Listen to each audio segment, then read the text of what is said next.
어제 계속해서 그리스도와 연합되고 의의 종이됨이란 제목으로 이제 로마서 6장 이제 본문 말씀을 계속 이어가겠습니다. 오늘로 이제 6장이 끝납니다. 그 어제 말씀 중에 어제 새벽 예배 못 보신 분도 계시지만 어제 말씀 중에 가장 기억에 남는 것이 뭐였어요? 어저께 읽자면서 그 11절이 핵심 구절이라고 그랬죠. 어저께. 그리고 그것이 하나님이 우리에게 내리신 판결문이다라고 했어요. 그죠? 이게 판결문이라는 거죠.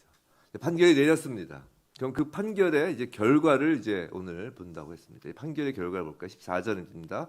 죄가 너희를 주장하지 못하리니 이는 너희가 법 아래에 있지 아니하고 은혜 아래에 있음이라. 이제 해방된 겁니다.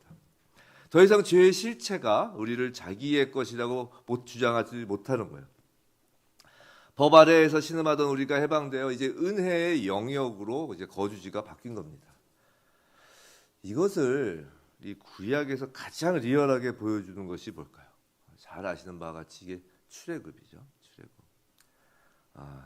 본문 3절에 3절 한번 다시 올라가면 3절에 세례가 나오죠. 그래서 어저께는 사실 할례로 해서 이 세례에 관해서는 예전에 설명했었기 때문에 어제는 그냥 넘어갑니다라고 했는데 잘 아시다시피 세례는 이 할례 말고도 그 홍해를 건너는 것으로 설명이 되기도 하죠. 그래서 이제 고린도전서 10장 1절 2절에서는 형제들아 나는 너희가 알지 못하기를 원하지 아니하노니 우리 조상들이 다 구름 아래에 있고 바다 가운데로 지나며 모세에게 속하여 다 구름과 바다에서 세례를 받고라고 고린도전서 10장에서 얘기하고 있습니다. 홍해를 건너는 것을 이제 세례를 받는 것이라고 이제 하죠. 우리가 다 잘 아시는 그 출애굽이지만 출애굽은 다 사실 우리가 레위기 전까지는 다 여러 번 읽잖아요, 그죠? 그래서 창세기하고 출애굽 다 알아요. 레위기 다음부터가 이제 문제인 거지. 그래서 다 잘 아시지만 이제 그 장면을 다시 한번 우리가 머릿속으로 한번 영화 보듯이 한번 그려볼게요. 자, 이스라엘은 400년 동안 애굽 바로 왕 밑에서 노예로 있었어요, 그죠? 무려 400년입니다. 태어나 보니까 노예인 거예요. 아버지도 노예, 할아버지도 노예, 나중에 아들도 노예, 손자가 노예, 다 노예인 겁니다. 그냥 노예인 것이 그냥 익숙한 겁니다. 근데 어느 날 모세가 딱 나타나서 애굽으로 가자, 애굽을 떠나자라고 하는 거예요. 그리고 양의 피를 발라야 산다라고 하는 거죠. 그래서 6월절 그날 밤에 애굽 땅에 양의 피를 바르지 않은 모든 그 집안의 첫 태생이 죽었죠. 제가 자주 말씀드리죠. 첫 태생, 처음, 일은 전체를 의미한다고요. 그 애굽이 다 죽은 거예요. 그 모세가 전하는 하나님 말씀을 믿고 양의 피에 참여한 자들 모두 살았습니다. 그리고 홍해를 건너죠. 옛것이 죽고 새 생명으로 나오는 것을 의미하죠. 홍해에서 옛것은 죽은 겁니다. 그리고 홍해에서 나올 때 새로 태어난 것과 같죠. 그래서 잠깐 우리가 결신하고 세례받나요? 세례받고 결신하나요? 결신하고 세례받죠. 6월절에 살려놓으시고 홍해를 건너시는 거예요. 예수 그리스도를 마음으로 믿고 입으로 시인할 때 제가 얘기했죠. 신앙생활 얼떨떨하게 시인할 때 그때 다시 우리는 알든 모르든 성령님이 오신 거예요. 성령님이 찾아오셔서 우리 안에 성령님의 그 DNA를 심으신 겁니다. 이신칭의는 그 순간에인 거예요. 일단 먼저 살려놓고 하나님은 시작하시는 겁니다. 홍해에서 나와서 이제 바로 이렇게 가나안으로 들어가나요? 아니죠.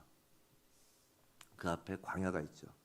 근데 광야를 시작하면서 가장 먼저 닥친 문제가 무엇이었나요? 출애굽기를 많이 보셔도 이걸 기억이 잘 안 나실 수 있어요. 딱 광야 홍해 딱 나와서 첫 번째 사건이 미리암이었고, 근데 미리암은 사실 사건이라기보다 교훈과 도를 세우기 위한 하나님의 어떤 사인이었고, 첫 번째 사건이 먹고 마시는 거였어요. 너무 당연하죠. 그래서 바로 나오는 게 먹고 마시는 것, 아주 기본적인 것인데 이게 몸의 욕구 중 가장 기본적인 이 문제를 이스라엘 백성은 홍해를 건너고 이제 첫 문제지로 받은 거예요. 여러분이라면 어떤 답을 쓰실까요?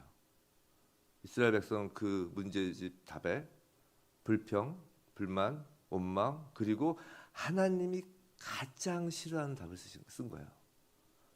애굽이 좋다. 그게 하나님이 가장 싫은 거였어요. 불평, 불만 할 수 있는데 애굽이 가장 좋죠. 이게 하나님 되게 싫어하신 거예요. 하여튼 그 답 안 주셔서 제출합니다. 그리고 모세에게 따지고 덤비고 막 그러죠. 오늘 본문 12절. 그러므로 너희는 죄가 너희 죽을 몸을 지배하지 못하게 하여 몸의 사욕에 순종하지 말고 또한 너희 지체를 불의의 무기로 죄에게 내주지 말고. 여기서 몸은 육체적 몸을 말하는 겁니다. 이 몸의 모든 욕구가 다 나쁘지는 않지만 하지만 죄는 우리를 지배하는 그 교두보로서 우리 몸을 이용하죠. 근데 그 먹고 마시는 그 몸의 욕구를 하나님은 어떻게 해결하시나요? 그걸 은혜로 해결하시죠. 만나와 메추라기, 반석의 물을 통해서 말입니다. 이것이 오늘 본문 14절 은혜 아래에 있음입니다. 조금씩 이제 어떻게 전개되는지 이해가 되시죠? 이제 출애굽 장면으로 본문을 이렇게 좀 그림 그려듯이 해석을 하는 겁니다. 그리고 이제 반석의 물까지 마셨는데, 자 이제 만나와 메추라기로 하나님이 먹을 거 해결해 주시고 반석의 물로 마실 걸 해결해 주셨어요. 그래서 곧장 가나안으로 가나요? 아니죠. 반석의 물 마시고 바로 나오는 게 아말렉과의 전쟁이에요. 홍해를 건너는 것이 출애굽기 14장이고요. 15장에서는 홍해를 건넌 모세가 너무 기뻐서 하나님을 찬양하는 그 유명한 모세의 노래가 나오는 장면이에요. 16장에서 곧바로 만나와 메추라기, 17장에서 반석의 물, 그리고 아말렉 전쟁이 연이어 나오는 거예요. 아직 가나안까지 멀었어요. 지금 홍해를 나오자마자 새 생명을 얻자마자 겪는 일들이라고요. 자, 아말렉이 이스라엘을 공격하여 르비딤에서 싸웁니다. 지금 이스라엘은 400년 동안 노예였습니다. 군대 훈련도 없었어요. 맨날 벽돌이나 만들던 사람들이죠. 인간적으로는 싸움이 될 리가 없어요. 모세는 산 위에서 기도합니다. 여호수아에게 싸우라고 이렇게 하고요. 자기는 산으로 가요. 산 위로 가요. 기도합니다.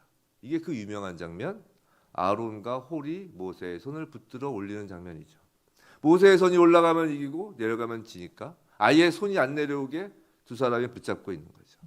이스라엘이 결국 승리합니다. 누가 싸우신 건가요? 우리가 생각할 필요가 없어요. 출애굽기에 그냥 나와요. 출애굽기 17장 15절 16절입니다. 찾아보셔도 좋겠지만 출애굽기 메모라도 출애굽기 15장 17장 15절 16절이에요. 제가 읽어드릴게요. 모세가 제단을 쌓고 그 이름을 여호와 니시라 하고 이르되 여호와께서 맹세하시기를 여호와가 아말렉과 더불어 대대로 싸우리라 하셨다 하였더라. 여호와께서 맹세하시기를 여호와가 아말렉과 더불어 대대로 싸우리라 하셨다 하였더라. 그래서 아말렉은 하나님의 백성을 공격하는 죄의 실체를 의미하는 거예요. 누가 대대로 아말렉과 싸우신다고 합니까? 여호와가입니다. 여호와가 싸우시는 것이 본문에 오늘 본문 14절에 은혜 아래에 있는 거예요. 그럼 인간은 가만히 있나요? 아니라는 겁니다. 하나님은 그렇게 역사하지 않으십니다. 출애굽기 17장 13절이에요. 여호수아가 칼날로 아말렉과 그 백성을 쳐서 무찌르니라. 여호수아는 하나님의 전쟁에서 하나님의 무기가 되어 싸운 겁니다. 이것이 오늘 본문 13절 후단 오직 너희 자신을 죽은 자 가운데서 다시 살아난 자 같이 하나님께 드리며 너의 지체를 의의 무기로 하나님께 드리라 라는 말씀의 시청각 해설입니다. 로마서 6장 4절로 다시 가보시죠. 로마서 6장 4절. 그러므로 우리가 그의 죽으심과 합하여 세례를 받음으로 그와 함께 장사되었나니 이는 아버지의 영광으로 말미암아 그리스도를 죽은 자 가운데서 살리심과 같이 우리로 또한 새 생명 가운데서 행하게 하려 함이라. 홍해를 건너면 곧바로 가나안이었나요? 새 생명이 되면 곧바로 땅에서 들려 휴거? 아니라는 거예요. 행하게 하려 함이라. 행하게 하려는 겁니다. 이 땅에서 말이죠. 행함은 예수 재림 후에는 없어요. 행함은 오직 이 땅에서 하는 거예요. 예수 그리스도의 십자가와 부활에 우리가 연합되어 옛사람이 죽고 새 생명을 얻은 살아있는 자라고 내린 그 판결문을 들고 이 땅에서 그 판결문에 걸맞게 행하게 하려 함인 거라고. 예수 그리스도로 인하여 진짜 의롭다함을 입은, 진짜 우리가 법 아래가 아닌 은혜 아래로 거주지가 바뀐 사람이라면 이제 먼저는 하지 말아야 될 것. 12절. 죄가 너희 죽을 몸을 지배하지 못하게 하여 몸의 사욕에 순종하지 말고, 13절. 너희 지체를 불의의 무게로 죄에게 내주지 말라는 겁니다.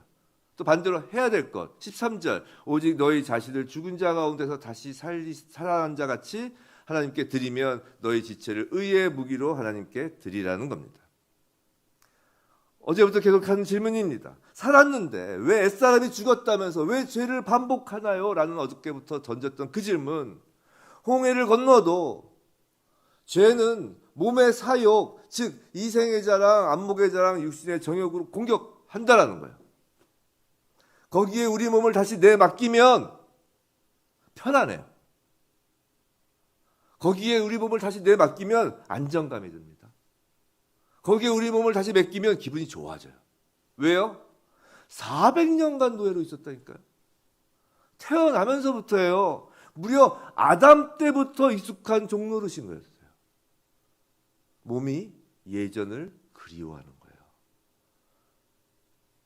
하나님의 은혜 아래에서 여호수아가 칼을 휘두르듯 우린 싸워야 하는 거라고요. 그럼 싸워야 한다니까 육체를 쳐서 고행을 하고 금식을 하고 그런 금욕주의를 하라는 것인가요? 아니라는 거예요. 그건 철저히 자기의죠. 전쟁은 누가 하신다고요? 하나님이 하세요. 우리 자신을 하나님께 드리며 우리의 지체를 의의 무기로 하나님께 드리라는 겁니다. 이 말을 더 쉽게 말해서 오늘 제목에 나온 의의 종, 하나님의 종이라 하는 겁니다. 16절. 누구에게 순종하느냐에 따라 누구의 종이 되느냐가 결정된다는 거죠. 몸의 사욕에 순종하고 지체를 불의의 무기로 죄에게 내어주면 죄의 종이라는 겁니다. 죄의 종만 먼저 볼까요? 17절. 우린 본래 죄의 종이었습니다. 19절. 육신이 연약하여 지체를 부정과 불법에 내주어 불법에 이른 우리였습니다. 근데 15절. 이제 우린 은혜 아래에 있습니다. 하나님의 은혜의 판결문을 받은 자들이에요. 어제 본 그 판결문을 다시 볼까요? 11절이죠. 우리 함께 다시 한번 읽겠습니다. 시작. 이와 같이 너희도 너희 자신을 죄에 대하여는 죽은 자요.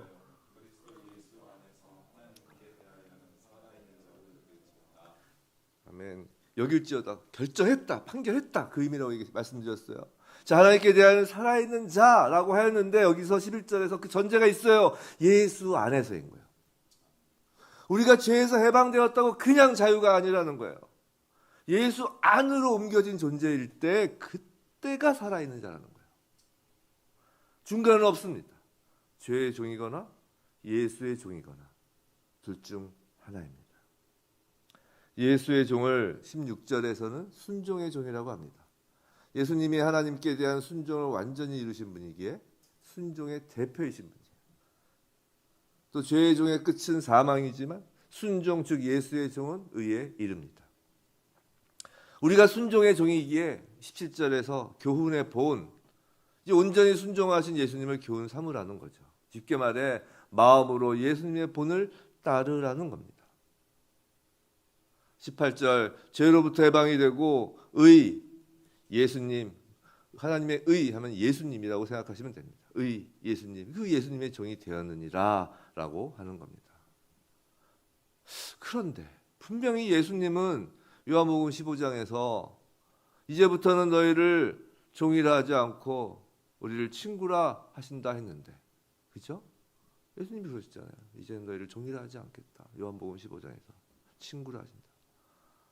왜 자꾸 예수의 종, 여기서 의의 종, 의가 예수님이니까 자꾸 예수의 종이라고 하나? 근데 예수님의 종이란 건 이런 거예요. 예수님이 직접 말씀하셨죠. 마태복음 11장 29절 30절 유명한 말씀이죠. 나는 마음이 온유하고 겸손하니 나의 멍에를 메고 내게 배우라. 그리하면 너희 마음이 쉼을 얻으리니 이는 내 멍에는 쉽고 내 짐은 가벼움이라 하시니라. 예수의 종이 되는 것을 예수님은 마태복음 11장 29절 30절에서 이렇게 말씀하신 거예요. 나의 멍에를 메라 라고 말이죠. 멍에는 예전에 말씀드린 것처럼 어미소와 아기소를 서로의 목을 이어주는 도구이죠. 이렇게 보고. 어미소가 밭을 갈면 아기소는 곁에서 따라갑니다. 예수님이 이미 다 하시는 걸 우린 따라가는 거죠. 우리 목에 걸린 그 멍에를 같이 지시는 분이 예수님이에요. 그렇게 멍에를 함께 하면서 아기소는 점차 성장합니다. 어미소를 본받는 거죠. 교훈의 본. 이걸 성화라 하죠. 19절 의에서 종으로 내주어 거룩함에 이르는 겁니다. 그 성화의 끝은, 그 길의 끝은 22절 23절 영생이라. 하나님의 은혜, 선물, 은사의 끝은 23절 그리스도 예수 우리 주 안에 있는 영생입니다. 하나님의 은혜의 판결문은 우리에게 너희는 이제 내 것이다 라는 선포인 거예요. 너희는 이제 예수 그리스도와 하나 되었다 라는 것의 확정 판결인 겁니다. 성도 여러분, 에덴 동산에서 사단이 하와에게 귀에 속삭이며 하나님이 참으로 너희에게 동산 모든 나무의 열매를 먹지 말라 하시더냐 라고 물었던 것처럼 그는 지금도 우리 마음속에서 왜 힘들게 참니? 이전처럼 계속해. 마음껏 해. 넌 은혜 아래 있잖아. 하나님이 널 용서해 주실 거야 라고 속삭이고 있는 거예요. 이것이 아말렉의 공격입니다. 전쟁터 르비딤은 우리 안에서 벌어지는 거예요. 몸은 자꾸 예전에 익숙하고도 편한 죄의 종으로 돌아가려고 합니다. 그때 2절 그럴 수 없느니라. 15절 죄를 지으리오 그럴 수 없느니라. 그 속삭임이 들릴 때 그럴 수 없느니라 이 말씀을 붙잡아야 합니다. 바울을 통해 하신 하나님의 단호한 음성이 우리의 입술과 마음과 몸을 통해 터져 나와야 하는 거예요. 그럴 수 없느니라. 이것이 여호수아에게 들려진 칼이고 이것이 저희에게 주신 말씀의 검이에요. 이 검을 휘두르며 여호수아가 가나안 땅에 들어간 것처럼 우리도 거룩함에 이르는 열매를 맺으며 영생에 들어가는 겁니다. 성도 여러분, 우리는 실제로 끊임없이 우리가 누구인가를 상기해야 합니다. 우리는 계속해서 반복적으로 스스로에게 질문하고 답해야 합니다. 너는 그리스도의 죽으심과 부활 안에서 그분과 연합되었다는 사실을 모르는가? 너는 의의 종인 걸 모르는가? 너는 내가 누구인지 모르는가? 그리고 스스로에게 답해야 합니다. 그래, 나는 내가 누구인지 확실히 안다. 나는 그리스도 안에서 새로운 사람이다. 하나님의 은혜로 그에 합당한 삶을 살 것이다 라고 대답하는 거죠. 지금 하나님께서 저와 여러분에게 물으시는 거예요. 넌 누구니? 넌 누구니? 부디 저와 여러분 모두 오늘 하루 그리고 남은 평생 하나님의 그 음성 너는 누구니? 라는 그 음성을 매일 들으며 그 질문에 자신 있게 답할 수 있는 그리스도의 거룩한 종이길 주님의 이름으로 축원합니다.